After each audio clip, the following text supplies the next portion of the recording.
हिंदू धर्म में मुंडन संस्कार होता है, ये आप सभी को पता होगा।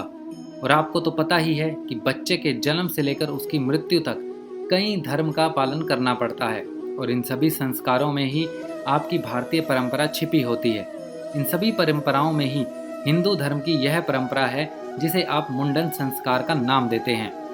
भारतीय परंपरा में इसका काफ़ी महत्व है।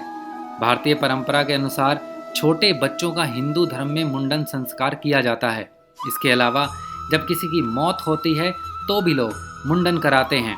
हिंदू धर्म में मुंडन संस्कार की एक खास पद्धति है जिसमें मुंडन के बाद चोटी रखना अनिवार्य है। लेकिन हिंदू धर्म में बच्चों का मुंडन जितना ज़रूरी होता है उतना ही ज़रूरी है किसी नज़दीकी रिश्तेदार की मौत के वक्त मुंडन करवाना।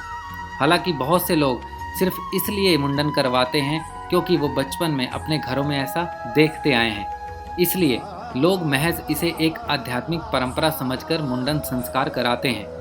आखिर क्या कारण है जिससे मुंडन करवाया जाता है? दरअसल जन्म के बाद बच्चों का मुंडन कराने की परंपरा है, लेकिन इसके पीछे सबसे बड़ी वजह यह है कि जब बच्चा माँ के पेट में होता है तो सिर के बालों में बहुत से हानिकारक बैक्टीरिया लगे होते हैं जो धोने से भी नहीं निकल पाते। इसीलिए बच्चे के जन्म के 1 साल के भीतर एक बार मुंडन जरूर करवाना चाहिए। हालांकि बच्चे की उम्र 5 साल होने पर भी उसके बाल उतारे जाते हैं और यज्ञ किया जाता है जिसे मुंडन संस्कार कहते हैं। कहा जाता है कि इससे बच्चों का सर मजबूत होता है और दिमाग भी तेज रहता है। किसी करीबी की मौत हो जाने के बाद उसके पार्थिव शरीर के दाह संस्कार के बाद मुंडन कराने का विधान है। इसके पीछे वजह यह बताई जाती है कि जब पार्थिव शरीर को जलाया जाता है तो उसमें से कुछ हानिकारक बैक्टीरिया हमारे शरीर से चिपक जाते हैं। इसीलिए नदी में स्नान और धूप में बैठने की परंपरा है। इसके अलावा सिर में चिपके जीवाणु को निकालने के लिए दाह संस्कार के बाद मुंडन करवाया जाता है। आपको बता दें कि हिंदू धर्म में मुंडन संस्कार के बाद सिर पर चोटी छोड़ने का अपना एक वैज्ञानिक महत्व है। सिर में सहस्त्रार के स्थान यानी सिर के सभी बालों को काटकर सिर के बीचों बीच छोटी सी चोटी रखी जाती है।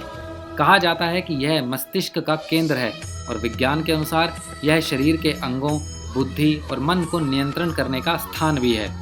सिर पर जिस स्थान पर चोटी रखी जाती है वहां से मस्तिष्क का संतुलन ठीक तरह से बना रहता है, इसीलिए ये संस्कार किए जाते हैं। तो दोस्तों, ये थी हमारी आज की जानकारी। उम्मीद करते हैं आपको बहुत पसंद आई होगी।